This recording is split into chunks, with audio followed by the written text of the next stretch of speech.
Good morning. It's still morning, and I'm Sabrina Poole. We're fine. Morning and I everything. saw it came on. Thank you so much. And we can hear everything through the Zoom perfectly fine too. Wonderful. And what I'd like to do is introduce you to the program that I have been managing since 1997, and also talk a little bit about the NGG program, the neuroscience program, which we also have a graduate student who is joining us to do her presentation on. And we're looking forward to all three of you giving a great presentation. But before that, I want to tell you a little bit about the summer internship at NIDA. So one of the premises I always start out with is if you don't know where you're going, any path will take you there.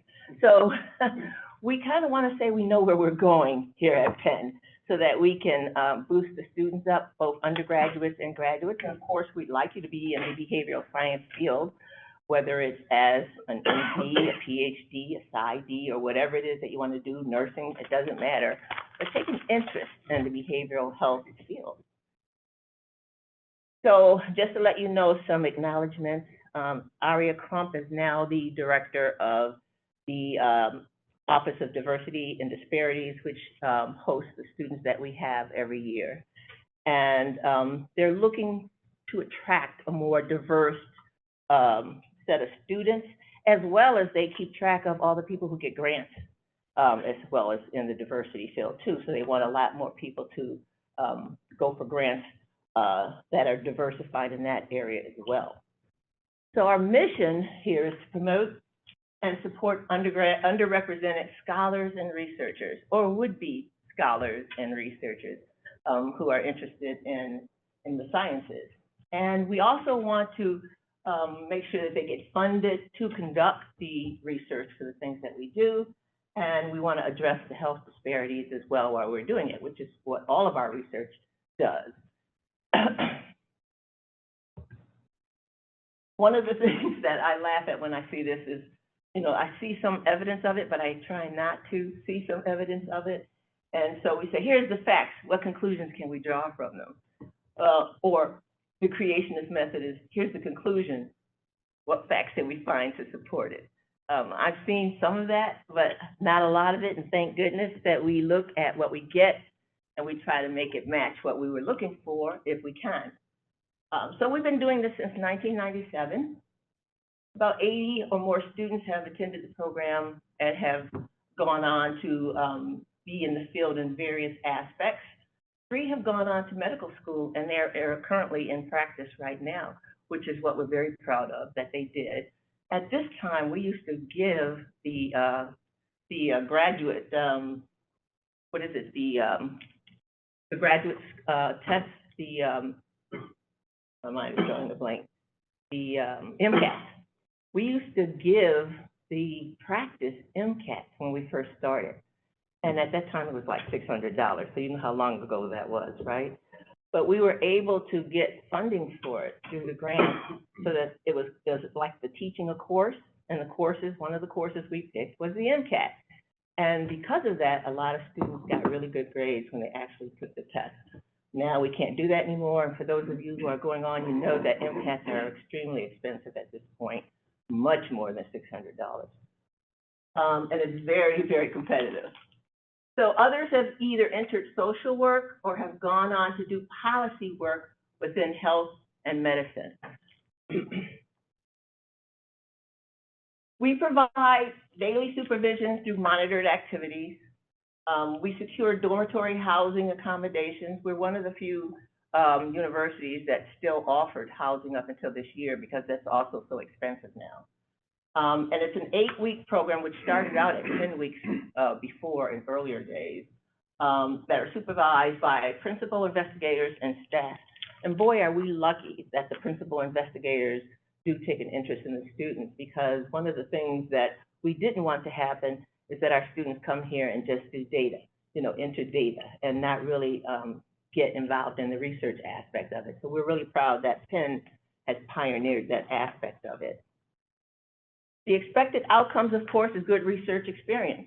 That's what we want you to have, is good research experience.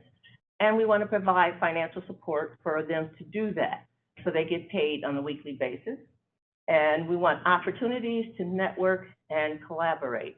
And I can tell you that I still get calls from students back from the early 2000s who still wish me happy birthday and send me notes and things like that because they did enjoy their experience here at Penn.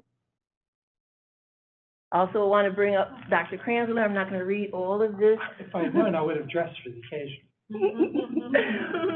Who has been very, very gracious in allowing our students to follow him and also his PhD support group, and have really provided really good experience in that these people have actually been on published papers, right, from last year. And that is a real, And the year before. that is a real exciting aspect because they're actually published in what they do. And they provide great didactics too. Some of you sat through the ones that we just had this morning. And Rachel and Emily organized that. Yes. So I want to say thank you very much, Rachel, and all of you for, you know, the hard work you do with all the students, not just NIDA students, but all the students, because I do believe it has an impact down the line. And then we have from the faculty. Where did you dig up these photos? High school photos. They have more hair back then and everything. Yeah, Kyle has hair, look. These are, yes, I said they have more hair back then. That's why I said, shh. But anyway, these faculty people, as you know, are extremely busy. You know, they're torn between seeing patients and mentoring and staffing any grants they have going on at the time. So for them to take out their time, such as yourself too, and you know, actually spend time with the students and walk through what research is and what it does, I really think that we appreciate it and we don't take it for granted at all. As well as the faculty too that works with them. So in the mission of the program is to provide a meaningful experience so that when they leave here, it creates a dialogue. They can talk about their experience here. Our students actually have to give their presentation to NIDA, and NIDA will choose people to actually give it if they choose to do that. I know back in the day you had to do an oral here and you had to do an oral there, but they didn't make everyone do it. And our students were always prepared, so I was always happy about that. And I want to just give acknowledgments again to Nora Volkoff, who's you know, in charge of the NIDA program, and Area Crump we talked about, and again to Dr. Kranzler and Dr. Campman, and to the University of Pennsylvania. So thank you for that brief introduction. I hope you came away with a better understanding. But before we start the other one, I do want to give NGG a little credit. And I don't know if you want to talk about it, if you. Yeah, sure. So Delaney is second year, right? NGG PhD student. So the neuroscience graduate group is a 5-year PhD program here at Penn. And in the first 2 years, students primarily do coursework and lab rotation. So Delaney asked us pretty late, when was it, June, or like, oh, can I come for summer rotation? Yes, so the rotations take place in the first 2 years, and then after 2 years, the students make a decision where in which lab project. I just wanted to look at the stats. I think it's extremely competitive to get it. Probably less than 10% success rate to get into the 5 years. Thank you. Thank you for being here and offering us your insight into what research is like for you. All right, so now I'm going to start the presentation, and there are some handouts on there to tell you the order if you're interested, but the first person up, I believe, I should have one here for myself, is genetics. All right, so I'm going to introduce Angela Hahn, and she's going to present genetics and environment. She's going to tell you a little bit about where she's from. And hold your questions, please, if you can, until the end, unless it's very pressing. And you can begin anytime you wish. Hi, everyone. I'm Angela. I'm one of the NIDA students this year, and I've been working with Hank's group. I'm a rising sophomore at the University of Virginia, and today I'm going to be talking a bit about genetic and environmental factors that go into withdrawal for substance use disorders, specifically in the context of one of the studies that we've been working on during my time here. So I wanted to start off by first talking about withdrawal itself, about like what it is and how it's characterized. So withdrawal is one of the barriers to the effective treatment of substance use disorders. It is characterized by a problematic behavior change following a person's reduction or cessation of substance use. So these kinds of symptoms can set in hours or days after a person stops or reduces their usage of a substance. Withdrawal symptoms are also substance specific. So you can see on this image right here, this is from the DSM-5, which is what we use to diagnose withdrawal and substance use disorders. But you can see on this picture, in this last column here, all of these different substances have their own set of withdrawal symptoms, and the withdrawal associated with these substances is all a little bit different. So these are just some examples of some of the withdrawal symptoms that we may see in a person who has withdrawal. So you can see here, there's both physiological and cognitive and affective components to withdrawal. So there's a fairly wide range of symptoms that a person can have. So for example, there's very physiological symptoms such as having a fever, or there can be things that impact a person's cognition or their mood, such as anxiety or difficulty concentrating. So there's a somewhat wide range of withdrawal symptoms that a person can have. It's also important to keep in mind that withdrawal is a syndrome, meaning it's a collection of symptoms that co-occur, but there's still a lot that's still unknown about why they occur together or what some of the mechanisms behind withdrawal are. So there's a lot of room for more research there on the mechanisms behind withdrawal. It's also important to keep in mind that when people experience withdrawal, they experience it differently. So when we diagnose withdrawal, a person only needs to have 2 out of around 8 to 10 withdrawal symptoms for them to be diagnosed with withdrawal. And the way we diagnose this, all the withdrawal symptoms are equal in terms of their severity. However, that isn't necessarily true when we look at which symptoms are actually more severe than the other ones. So there's also a lot of research that we can do on withdrawal in that department. So the study that Sorry, we're Angela? going to be assessing. Yes? Sorry to interrupt. The slides are not advancing on Zoom. It might help to reshare the screen, like the full screen, and then go into presentation mode. Okay, let me see if I can do that. Is it showing up now? It's showing your notes, but yeah, I do see. Oh, So wait, yeah. Let me see if I can. I think this one should. Does it work yes, now? that's great. Thank you. Okay, thank you. Okay, so in the study that we're doing, we're going to be assessing genetic and environmental factors that influence withdrawal symptoms. And I'm going to start off by talking a bit about the genetic component of this and the way that we can assess a person's genetic liability for a trait. So one of the ways that we can do that is with polygenic risk scores. So these are basically numbers that you can generate for a person that tells you your genetic liability for a trait, which in this case would be withdrawal. This is kind of just the general outline of how we calculate and then use polygenic risk scores. But I'm going to be talking more specifically first about the base data that we've been using to calculate these scores. So the base data that we use to calculate PGS scores comes from genome-wide association studies, or GWAS. And a GWAS is basically a study that runs a bunch of logistic regressions on the entire genome and then tells you which genetic variants are most highly associated with a trait. So for example, this is a figure from a GWAS that was done on opioid use disorder. And you can see here, there's this line here that represents genome-wide significance, and there's a lot of points above that line representing genetic variants that are very highly associated with the trait. This is another GWAS that was conducted, except this one was on alcohol withdrawal.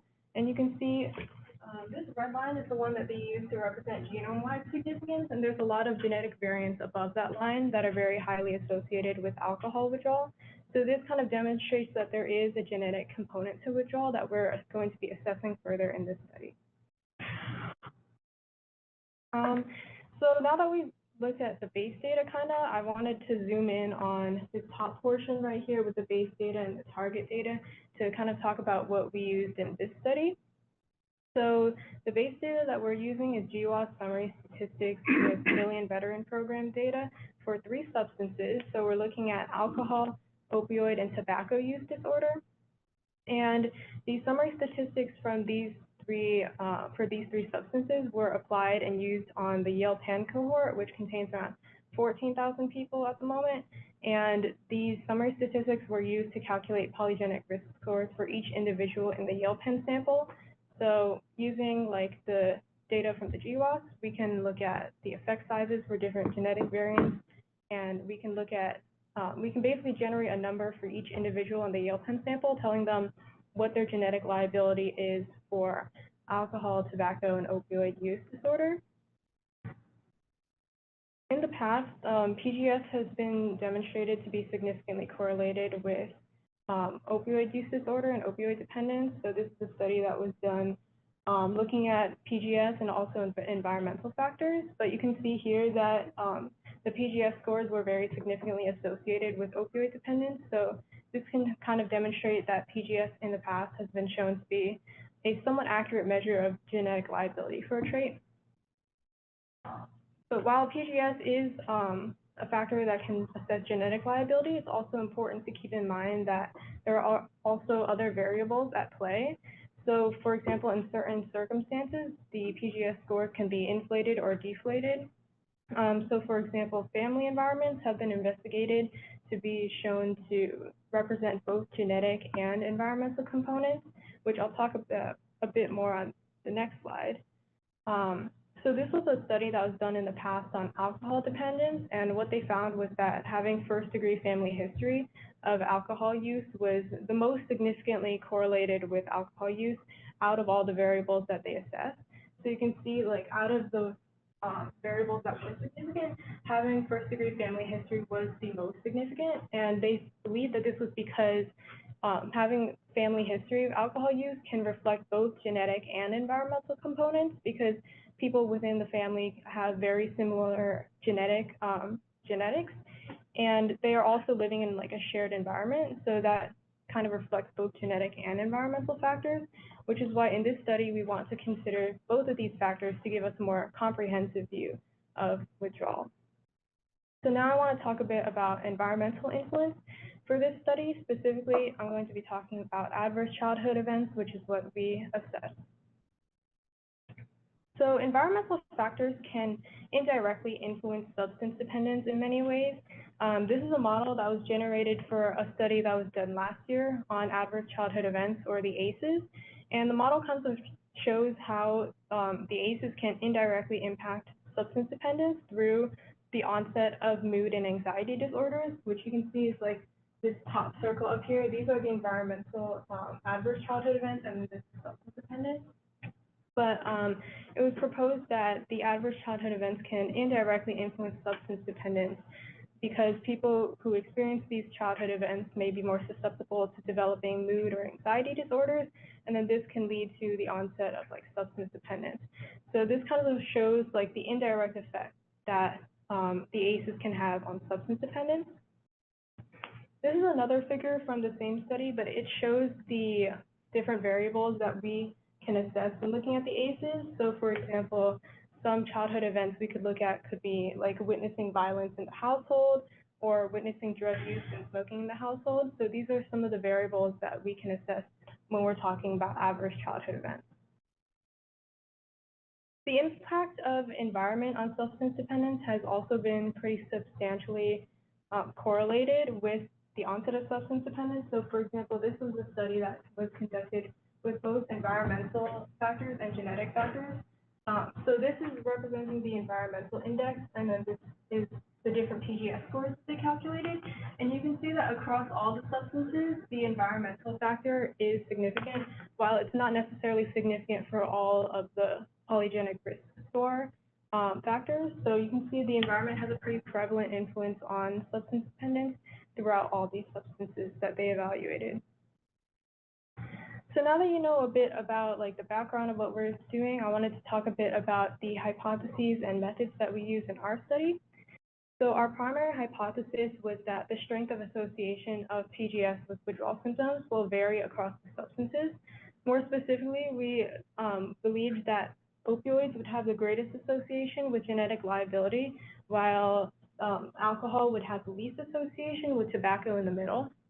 And this kind of connects to our second hypothesis, which is that the extent to which environmental factors account for the variance in withdrawal will also vary, except in an order opposite to that of genetic risk. So whichever substance has the greatest amount of genetic liability would then have the least environmental influence, and then vice versa.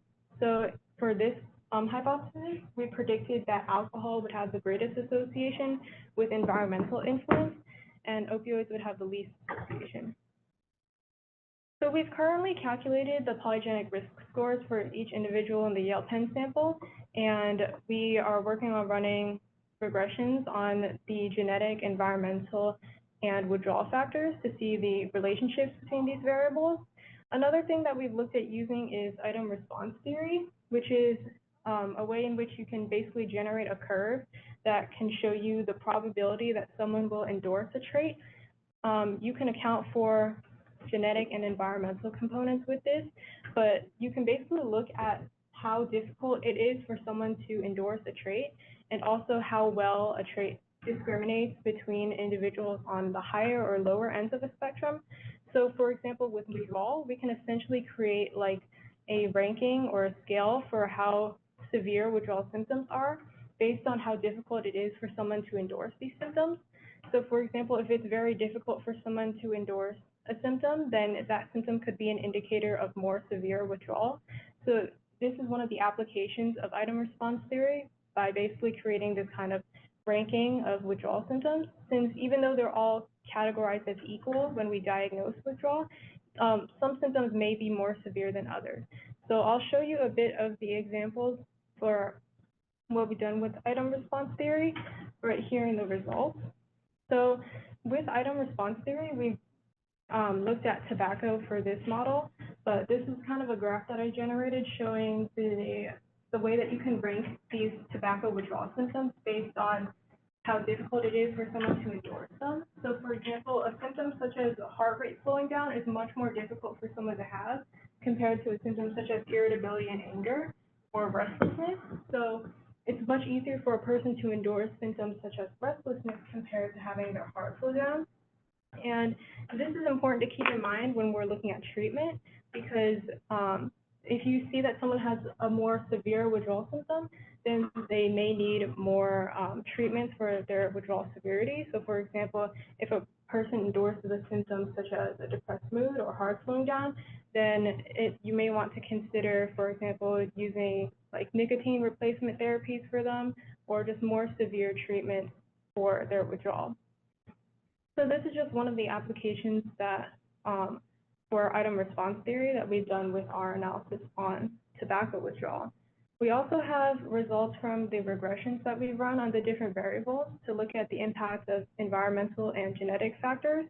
So this is a graph showing our results for tobacco. And you can see here, there's like an increase across the board as you increase in the genetic liability, and also as you increase in adverse childhood events. So we found that both the ACEs and PGS were significantly associated with tobacco withdrawal. So people with higher genetic risk for tobacco use disorder will also have more severe withdrawal. And similarly, for people who have more adverse childhood events, those people will also experience more severe withdrawal.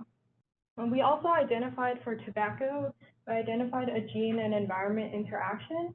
So what that means is, for example, you can see here in the low adverse childhood events group that between individuals with medium and high PGS, there's a significant difference here in how much withdrawal they experience. So what that tells us is that based on the environment, the genetics may be playing more of a role here, especially for people that experience a low amount of adverse childhood events. So what this tells us is that genetics would play a different role depending on what a person's environment is. And specifically in this case, we're talking about the adverse childhood events. So here are results for alcohol. You can see similar to tobacco, we have this increase across the board. So like as you increase your polygenic risk, you will also experience more severe alcohol withdrawal, and similarly for adverse childhood events. Compared to tobacco, alcohol actually had more of a genetic factor to it, and less of an environmental factor. So as we predicted, the genetic and environmental factors are kind of inverses of each other. So for this one, there was a greater component for genetic liability and less for the environmental influences, but both of them were significant predictors for the severity of alcohol withdrawal. So across the board, you can still see this kind of increase. And finally, here are our results for the opioids. You can see here the slope is a bit less steep for this one, but we still found that there was a significant association with the ACEs, meaning that, again, people with more adverse childhood events will experience greater opioid withdrawal. However, for this one, there was not a significant association with the genetic variable. However, the environmental variable was more significant than that of tobacco and alcohol. So out of these three, opioids is the most influenced by by environmental influences, which is actually the opposite of what we had initially predicted in the hypotheses. So that's one of the findings that we got. Now I want to talk about a bit of the applications of the research that we've done, particularly with what results we have so far from the item response theory analysis.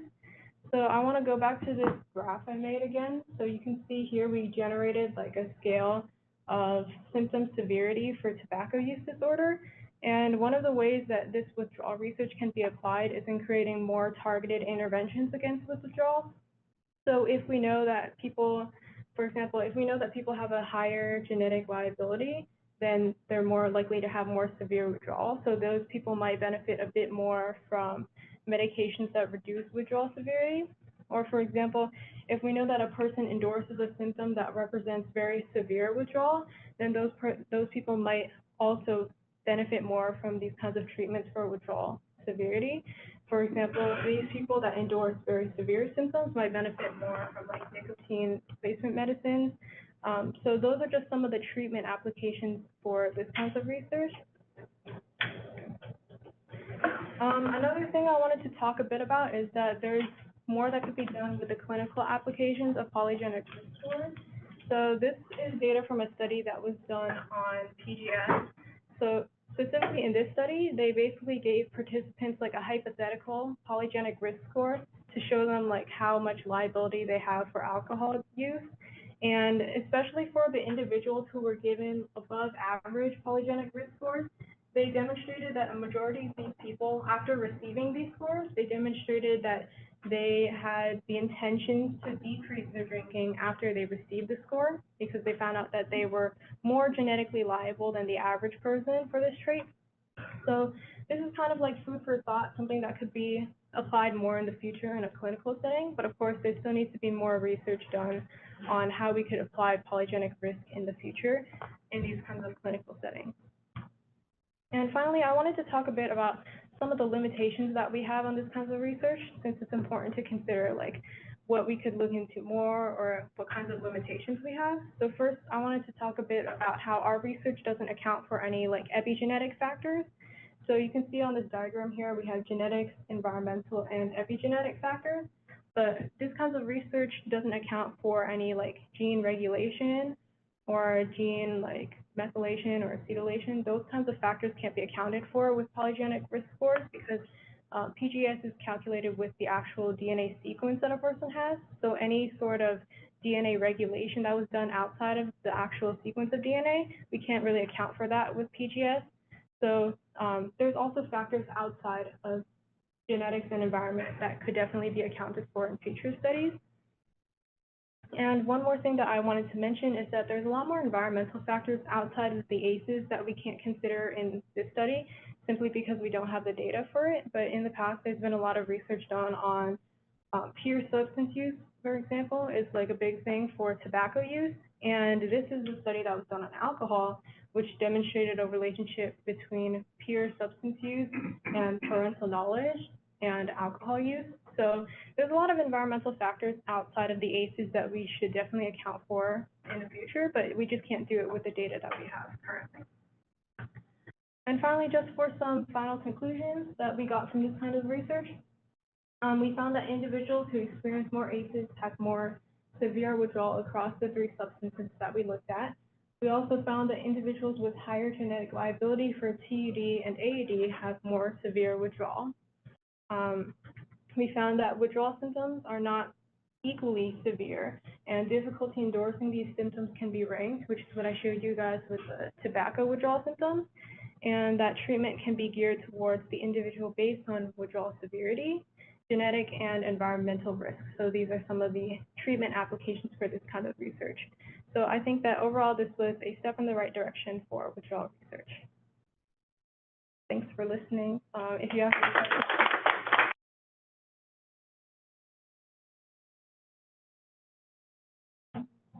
That was great. I just want to point out one thing. Actually 2 things. The hypotheses that were not supported, those are mine. The idea of using environmental factor, ACEs in particular, that was your idea. Yeah. So I just want to be clear about who did things right and who did things wrong. Any other questions? Great job, Angela, great job. All right, our next student is going to be Jackson. So Jackson is going to present on adapting to synthetic opioids lessons from pregabalin and lopexidine trials. Yep. I'm going to let him tell you a little bit about himself, and then he will tell you about his research project. Jackson? Hi, everyone. My name is Jackson. I am a rising junior at Washington and Lee, and this summer I had the opportunity of working with Dr. Campman's group as one of the NIDA interns. Particularly, we were working on the pregabalin and lopexidine trials, and that's what I'll be presenting on today.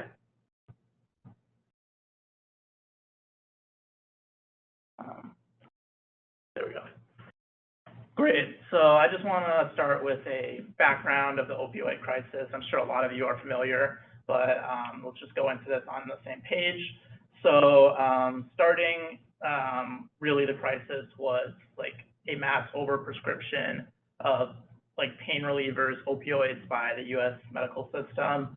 And then when that dried up, like through like regulations, laws, and public blowback, we saw a rise in illicit use as people who were like using prescription pills moved to illicit opioids. Recently, we've seen a surge in synthetic opioids, particularly fentanyl. I'm sure a lot of you are aware, and it accounts for the vast majority of our overdose deaths. And it's a large problem, and it's going to be difficult to solve in the future, particularly because we've seen the emergence of xylazine as an adulterant in the fentanyl supply. So it keeps adding layers onto the opioid crisis. So some particularly challenges of fentanyl include like the obviously increased overdose risk as it's so potent. Even a little bit of it like slipped into a non-opioid drug could cause an overdose. Or, I mean, we see like people addicted to opioids overdosing on fentanyl all the time. Additionally, because of its short half-life and high potency, there's a rapid tolerance development. So users have to keep using more and more to get the same effect. And additionally, there's signs that it accumulates in body fat, and that extends the withdrawal period because they get, it's like lipophilic, so it stays in the body longer, and then they get rebound withdrawal effects. So I mentioned xylazine earlier. Like it's an emerging threat, pretty new. Actually, we don't have that much data on it, but it was originally a veterinary anesthetic. And as you can see here, this is a chart of the overdose fatalities in Philadelphia from 2016 to 2021, and the presence of xylazine, as a factor in these deaths has drastically increased over the last few years. And I think even today it would be much higher if we had that data. Additionally, some unique problems xylazine poses is that it potentiates respiratory depression as an anesthetic, causes difficulty breathing for patients, and because it's not an opioid, it can't be reversed by traditional naloxone and Narcan, traditional opioids. Additionally, it causes severe skin ulcerations and wounds on the body, which can cause infection, pain for patients, leading them to use more and more opioids to manage the pain, and many of them leave it untreated, particularly in our most vulnerable populations.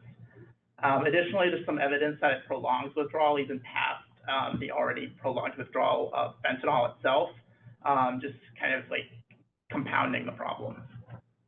So now I want to go into the current treatment landscape and show you kind of what we currently have to treat this problem. So there are our three main long-term treatment options. The first one is methadone, a full agonist, so it attaches to the opioid receptor, reducing patients' withdrawal. Then we have the partial agonists like buprenorphine, and then we have the full agonists like naloxone, which helps prevent relapse by blocking the opioid receptor. Why do we need medications in the first place?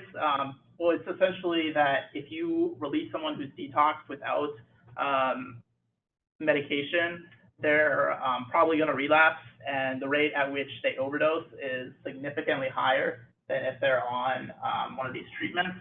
So when we're talking about overdoses, we're talking about people's lives. So these treatments save lives, and it's really critical that patients be placed on a treatment option when they're trying to detox and manage their withdrawal symptoms. So as I mentioned, fentanyl is a major problem, and it's actually impacting our current treatment options, the ones we just went through. Fentanyl patients are half as likely to initiate treatment with any of the three options, and particularly with Suboxone. Normally Suboxone, like buprenorphine, is kind of interchangeable. It helps manage withdrawal. You place a patient on it, and it reduces their symptoms. But now with fentanyl, because it's so potent, if you place the patient on Suboxone too rapidly, you actually precipitate with symptoms. And so as a result, now we're having to adapt our protocols to use microdoses of Suboxone. So you just do partial small doses and you gradually increase it, which has helped somewhat in getting patients transitioned onto Suboxone. But the issue is that even with this microdosing protocol, you actually still see rates of mild withdrawal at 20%, pretty much across the board. And although it's mild for patients, that's probably doesn't feel quite so mild. And any rate of withdrawal makes patients less likely to initiate treatment and less likely to actually stay in treatment. And so one of the main focuses of our study was on extended release naltrexone, primarily because fentanyl patients are 11 times less likely to initiate extended release naltrexone treatment. And as this was one of our main treatment options, this is posing a real problem for the treatment landscape as it exists currently. So now I want to talk a little bit about the research with Dr. Kampman's group and the UG3 pregabalin study. So just to give you a little bit of background on the study, it was to assess the effectiveness of pregabalin and lofexidine for opioid withdrawal. So we sampled 90 patients across 3 sites. There were 4 stages. There was outpatient, and there was the inpatient, the outpatient screening. And then for day 1 to 7, they were actually inpatient receiving the medication. And then day 8, they had the option, if they passed the naloxone challenge, to initiate inpatient Vivitrol administration. And then like day 10 of 15, they came back and followed up and we assessed their symptoms. So the primary outcome of the study was that we saw a reduction in subjective withdrawal. So this is a graph of the mean subjective withdrawal scores, and this was basically like patients rated their symptoms, and that was aggregated. And as you can see, the placebo group, where they received lofexidine and a placebo had significantly higher withdrawal scores compared to the pregabalin and lofexidine group. So that's promising. And then secondary outcomes shows that the pregabalin group had improved treatment retention with the red line on the survival function graph. So patients basically completed at a higher rate when they were receiving the pregabalin, which makes sense. They had lower withdrawal symptoms, so they were more likely to complete. And they were also more likely to be eligible or actually receive the vivitrol extended release naltrexone administration and initiation. But even if they were eligible, a lot of them didn't actually receive it. And some of the issues of the study were that it was designed for like traditional opioids like heroin, as it was designed in like 2020 before fentanyl really came onto the scene so drastically. And so normally we'd see like withdrawal scores pretty low by like day 5, and then from day 6 to 7, they'd have like a chance to recover a little bit, and then day 8, they'd receive the shot. But with this study, they'd actually still have pretty significant fentanyl levels, even by like day 8, like at basically about like 30%. We're still testing positive for fentanyl by day 8. And like I said, it took longer than expected, primarily and likely due to body fat accumulation. So the main point of the study was to examine the effectiveness of pregabalin, but it also offers some insights into the difference between patients who use fentanyl and patients who use traditional opioids. So I was able to graph some of the data for this, and this is a graph of the subjective withdrawal scores. And as you can see, whereas the fentanyl negative patients peaked at day 3 and their scores drastically like decreased, they were basically like halved by day 5. With fentanyl positive patients, they essentially peaked again at day 5. They were like went down and then they went up, and they were just like stayed higher than the fentanyl negative patients at screening for much longer. And so some of the impacts on the secondary outcomes were that fentanyl negative patients were much more likely to complete compared to fentanyl positive patients, likely due to the fentanyl positive patients experiencing prolonged withdrawal symptoms. And particularly of note was that fentanyl positive patients were much less likely to receive the vivitrol reception and administration, which makes sense. They had higher withdrawal scores, and also like they still had fentanyl in their system when they would have received the administration. And this kind of goes back to what we talked about earlier with how fentanyl patients were 11 times less likely to receive extended release naltrexone. In this study, we saw a similar pattern occur. So as I mentioned, xylazine is a new emerging threat, and we were actually able to test 11 patients at the Penn site for the presence of xylazine, and 7 of them were positive. Of note, for the pregabalin group, 75% of xylazine positive subjects completed, compared to only 33% in the placebo group. So while obviously it's pretty limited data with only 11 people tested, these results suggest that pregabalin might be particularly effective for xylazine users. So yeah, some of the next steps are a outpatient study in the UH3 phase, where patients receive the medication earlier as soon as they start reporting withdrawal symptoms.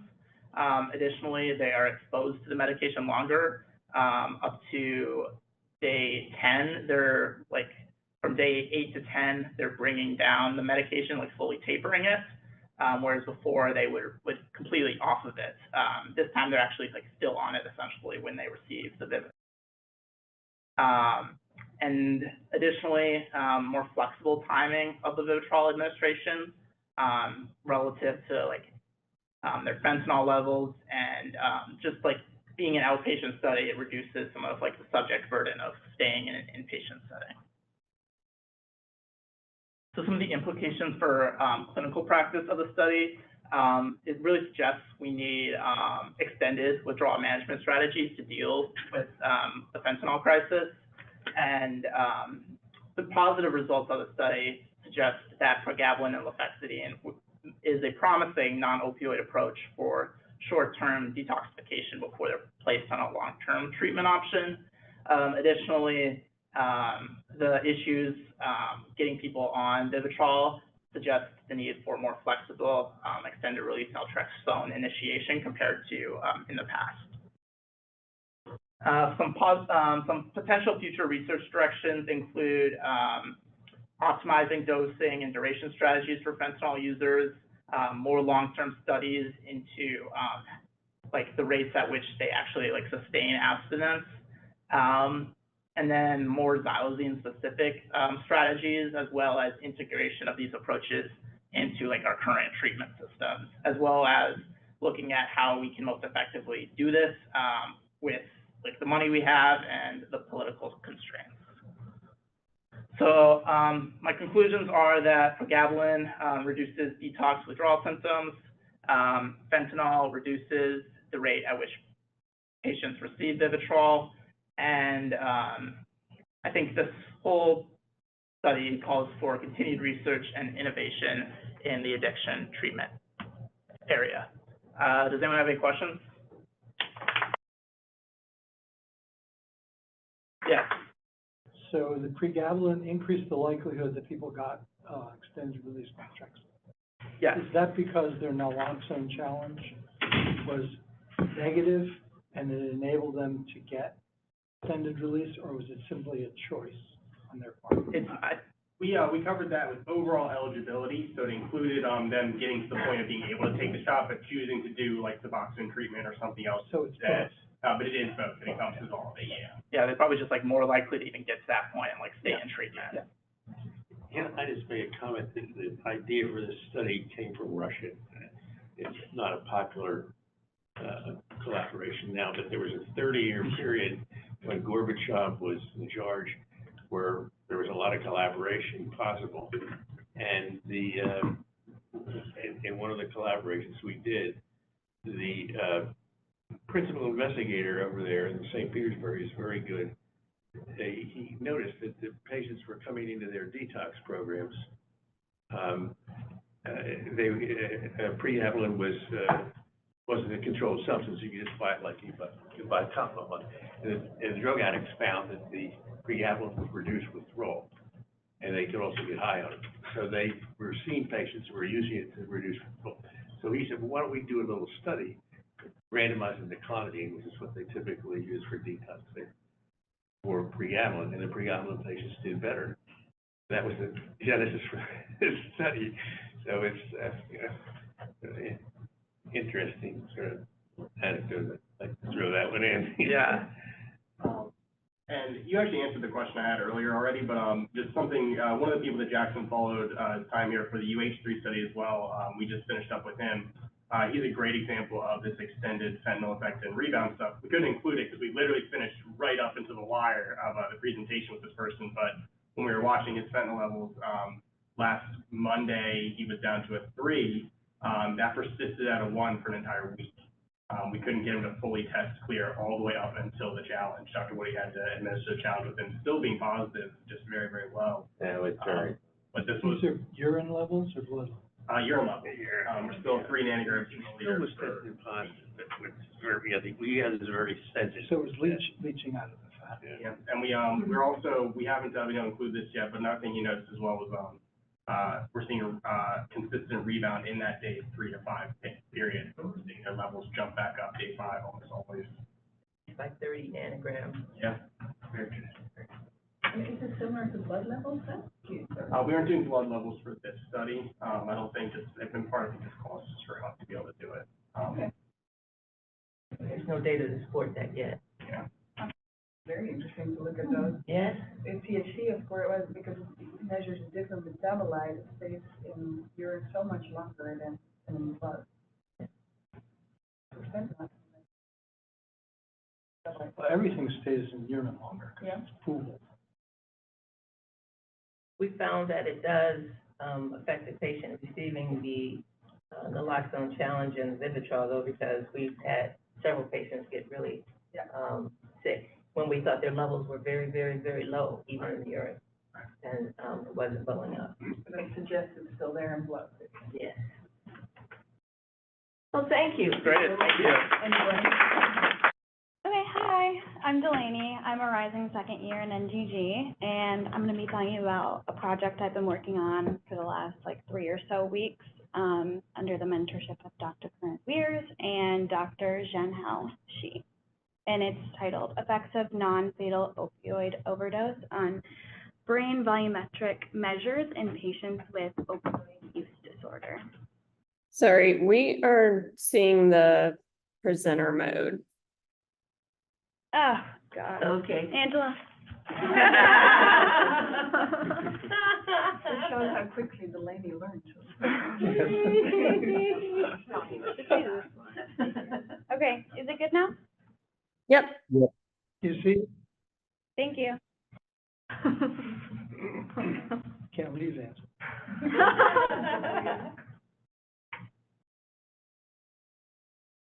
Okay, so like Jackson just mentioned, there's been a marked increase in opioid overdose, particularly in the last few years amid the COVID pandemic.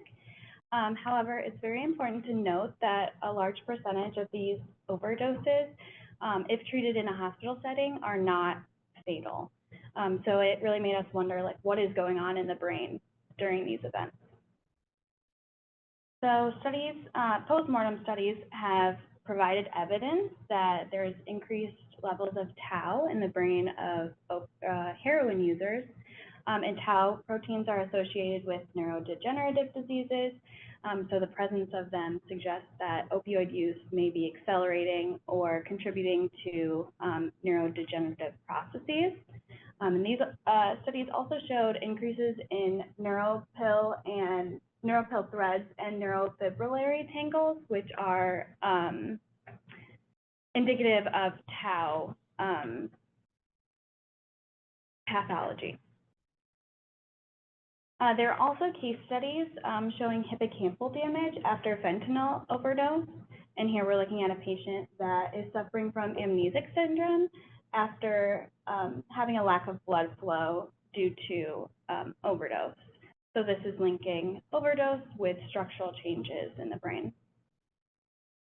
And our group has recently published data using samples from individuals with opioid use disorder that either have had a non-fatal overdose, so this OD group, or have no history of overdose. And what we found was a decrease in hippocampal volume in the overdose group.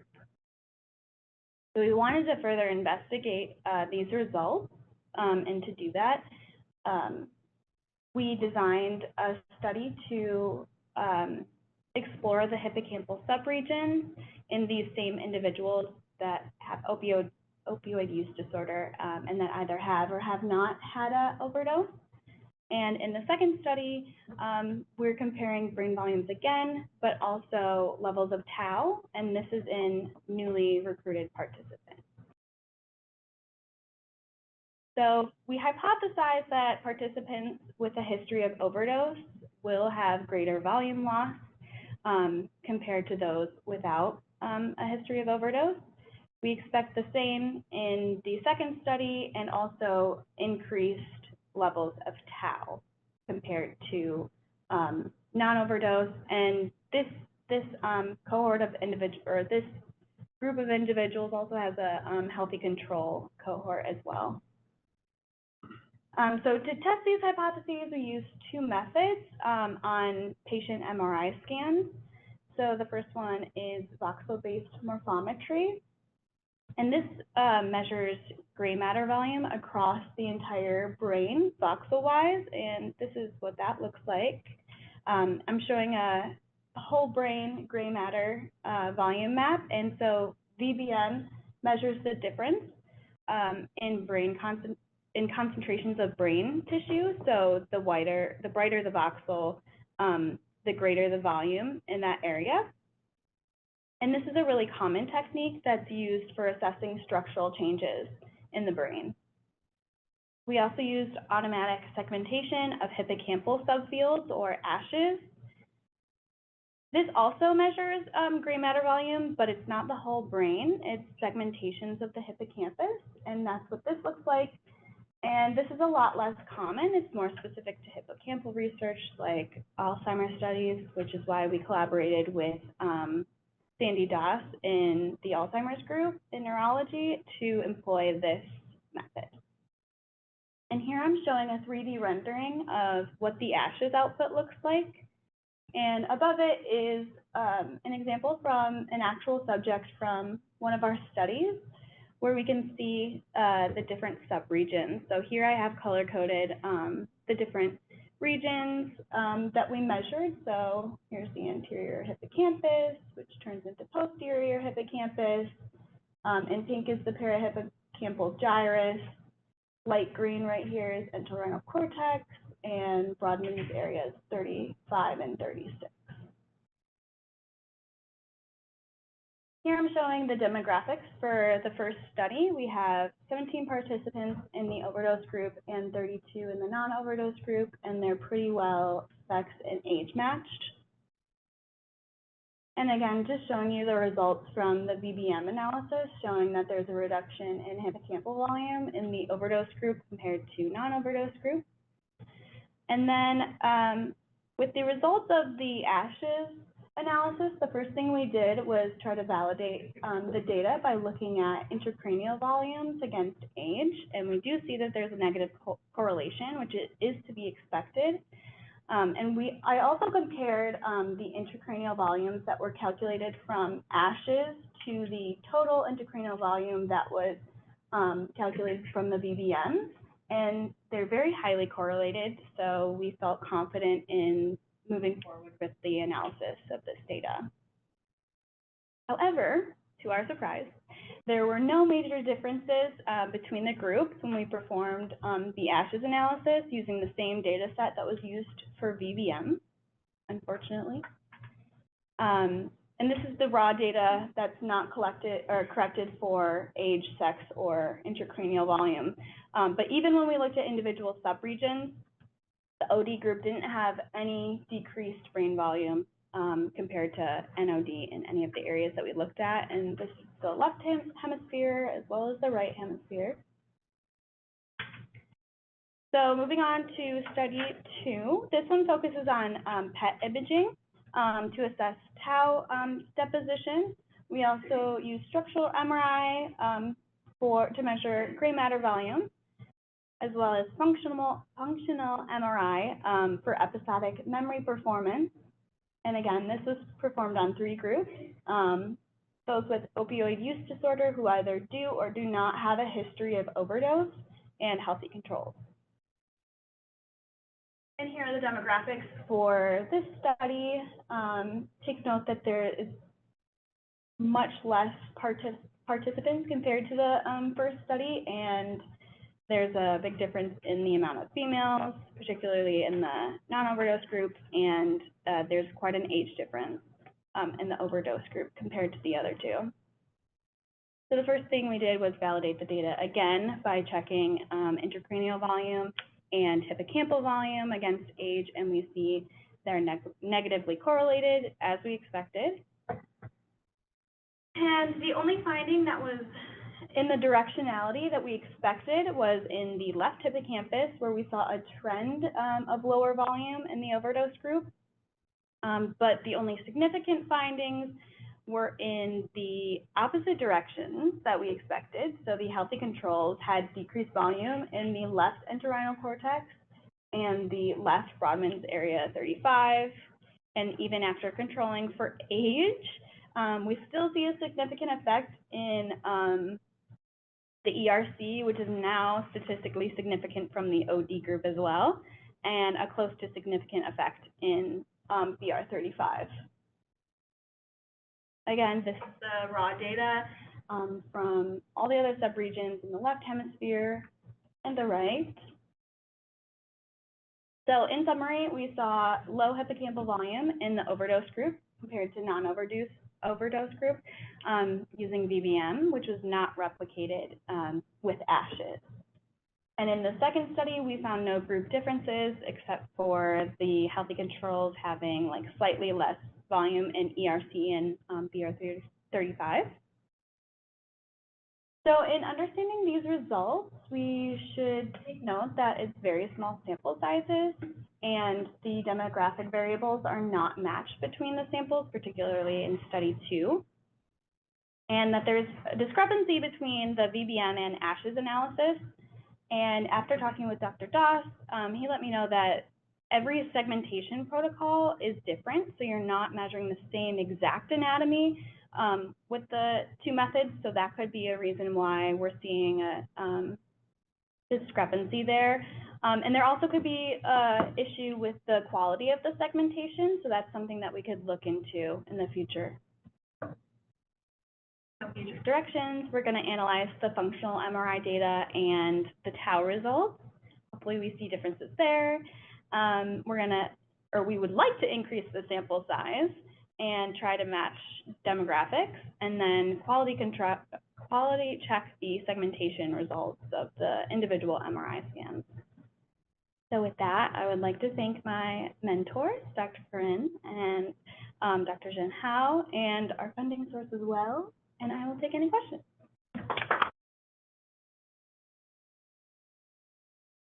How do you define overdose? There are all kinds of overdose. Just whether it's pass out or they have to be resuscitated. You sure how you selected? So in the first study, there was a population from Daniel Langevin, without heroin or opioid use disorder. There we used the ASI, and that was just one question. Have you ever had an overdose, yes or no? And we were limited because at some point he shifted from the ASI addition to the ASI light, and that overdose question was not there anymore. That's why the sample is very small. But yeah, it's a limited question, but we just divided that based on that. But in the newer acquired data, we had a whole overdose questionnaire, and we defined the history of overdose of those that required naloxone reversal. But the non-overdose group never had an overdose, also not one. Yeah. It might be fine if you can identify what's really out versus just sleep.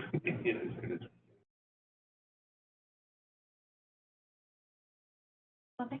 Thank you. So I'd like to thank all of you for attending this year's oral presentations. All of the presentations from all of you guys were wonderful, and we really salute you. Congratulations. You worked hard on it. Are there any questions from anybody online on the Zoom call? Okay, so that ends our presentation for today, and thank you for coming.